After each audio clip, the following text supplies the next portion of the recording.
Be warned, readers. This video may contain spoilers for the content included.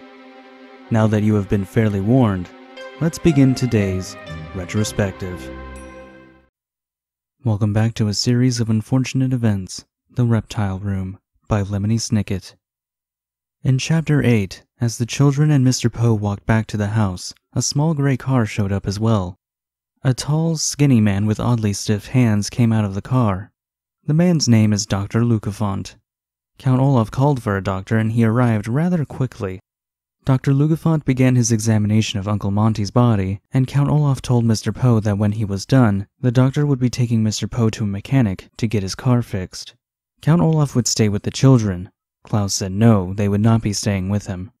Mr. Poe told Klaus to apologize, and Klaus cried no once more. Count Olaf said it was all right, after all Monty was murdered. Violet caught that and asked what he meant by murder. It took him a second, but Count Olaf finally said that he simply misspoke. Mr. Poe, being the simpleton that he is, believed him.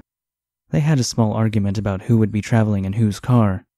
The children were playing a deadly game in which they could not end up alone with Count Olaf. If they did, they would surely end up taken to Peru, where unspeakable things would happen to them. Violet and Klaus suggest going with Dr. Lucafont, but he said there wouldn't be enough room with the body in it. The doctor had finished his preliminary examination and deduced that Uncle Monty was killed by a snake, called the Mamba du Mal. Mr. Poe asks if the snake is loose, but the doctor said that the snake is safely in its cage. He thinks the snake got out of the cage and then locked itself back up. Violet, rightfully so, believes this is absurd, as there is no way a snake could operate a lock on its own. Dr. Lucafont said that maybe other snakes helped it. Even Mr. Poe thinks this conclusion is rather odd, but the doctor states most accidents are. Violet said that Uncle Monty wouldn't be careless enough to let a snake get loose. The doctor replied if that were the case, the only person who could have killed Monty would have been Stefano. Count Olaf quickly added that he knew nothing of snakes, so it couldn't have possibly been him. Mr. Poe thinks that it had to be an accident then. Dr. Lucafont then began to eat some of the peaches that Uncle Monty bought, and Klaus yelled at him to not. Mr. Poe thought that the kids should excuse themselves as they are very upset. Klaus and Sunny didn't want to, but Violet actually agreed and dragged her younger siblings out of the room. They were confused, but Violet looked to be determined about something. She then brought them to the Reptile Room, where they would begin their own investigation.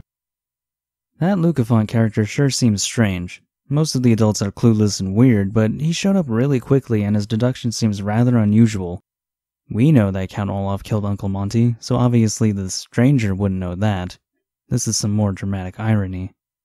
But to say that a snake bit Monty and then locked itself away is almost suspicious. And what's with the solid hands? He's hiding something. Even the name Lucafont is suspicious. Lucafont. Lucafont. Oh well. Maybe the guy hates his job and just wants this to be over with. At any rate, Violet is determined to seek out the truth herself. But what could they find in the Reptile Room that would help them reveal the truth? Can the children find any incriminating evidence? Or has the Count finally outsmarted them by carefully hiding his tracks? Until next time, readers, keep on reading.